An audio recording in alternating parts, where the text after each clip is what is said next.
Channel diamond super STD classes में आपका स्वागत करता हूं।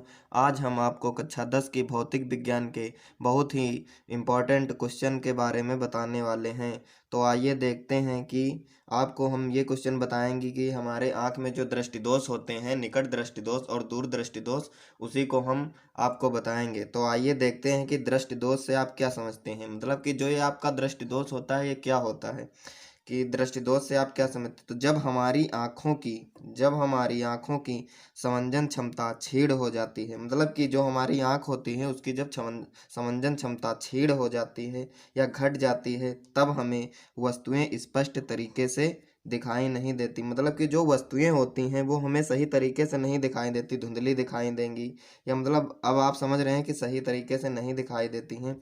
इस स्थिति में वस्तु का प्रतिबिंब रेटिना के आगे या पीछे बनता है। मतलब जब ये आँख की समंजन क्षमता क्षीण हो जाती है तो जो वस्तु का प्रतिबिंब होता है वो रेटिना के आगे या उसके पीछे बनता है। तो जब उसके आगे या पीछे बनेगा तो हमें स्पष्ट रूप से वस्तु दिखाई नहीं देगी। इसी को हम दृष्टि दोष कहते हैं। ठीक है, आइए देखते हैं निकट दृष्टि दोष क्या होता है।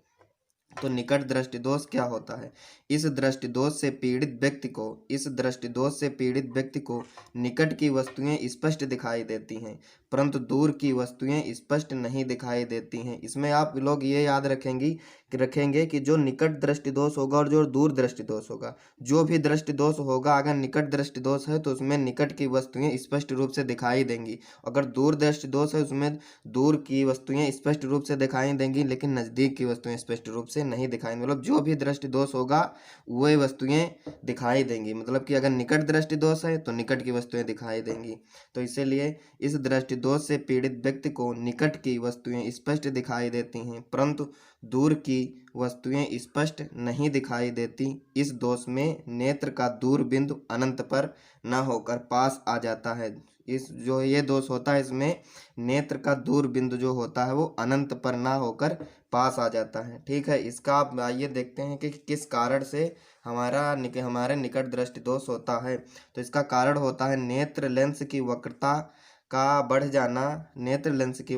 बढ़ जाना, जिससे उसकी फोकस दूरी कम हो जाती है। मतलब कि जो नेत्र लेंस की वक्रता बढ़ जाती है तो उससे फोकस दूरी कम हो जाती है नेत्र लेंस के गोलक का, और दूसरा है नेत्र लेंस के गोलक का व्यास बढ़ जाता है। ठीक है, और इसके जो निकट दृष्टि दोष है इसके निवारण के लिए हम उचित फोकस दूरी वाले अवतल लेंस का प्रयोग करते हैं। ये आप लोग याद रखेंगे कि निकट दृष्टि दोष के लिए अवतल लेंस उचित फोकस दूरी का चश्मा उस्मा बनवाते हैं। आइए इसके बाद हम दूसरा दृष्टि दोष देखते हैं, दूर दृष्टि दोष। ठीक है, दूर दृष्टि दोष इसमें क्या है कि जो दूर की वस्तुएं हमें स्पष्ट रूप से दिखाई देंगी लेकिन पास की वस्तुएं स्पष्ट रूप से नहीं दिखाई देंगी। ये आप लोग याद रखेंगे कि जो भी दृष्टि दोष होगा उसमें वो वस्तुएं दिखाई देंगी। तो इससे पीड़ित व्यक्ति को दूर की तो वस्तुएं स्पष्ट दिखाई पड़ती हैं, परंतु पास की वस्तुएं स्पष्ट रूप से नहीं दिखाई पड़ती हैं। ठीक है, नहीं दिखाई पड़ती हैं। इस दोषयुक्त नेत्र का बिंदु 25 सेंटीमीटर से अधिक दूर हो जाता है। मतलब कि जो हमारे नेत्र की स्पष्ट दृष्टि की न्यूनतम दूरी होती है वो 25 सेंटीमीटर होती है।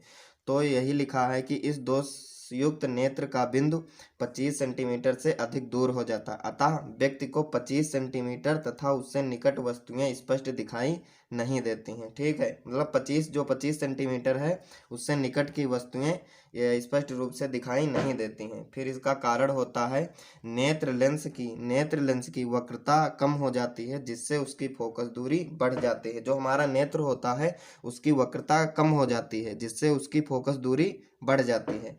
और दूसरा ये होगा कि नेत्र गोलक के व्यास का कम हो जाता है, नेत्र गोलक के व्यास का कम हो जाना। ठीक, इसके निवारण के लिए उचित फोकस दूरी वाले उत्तल लेंस का प्रयोग किया जाता है। मतलब इसके निवारण के लिए हम उसी उचित दूरी के उत्तल लेंस का चश्मा बनवाते हैं या उत्तल लेंस लगाते हैं। मैं आशा करता हूं कि आप लोगों को ये अच्छे समझ में आया होगा। अगर आप हमारे चैनल पे नए हैं तो इसे लाइक करें, शेयर करें और सब्सक्राइब करें। साथ में बेल आइकन को जरूर हिट कर लें, जिससे हम जो भी वीडियो डालें वो सबसे पहले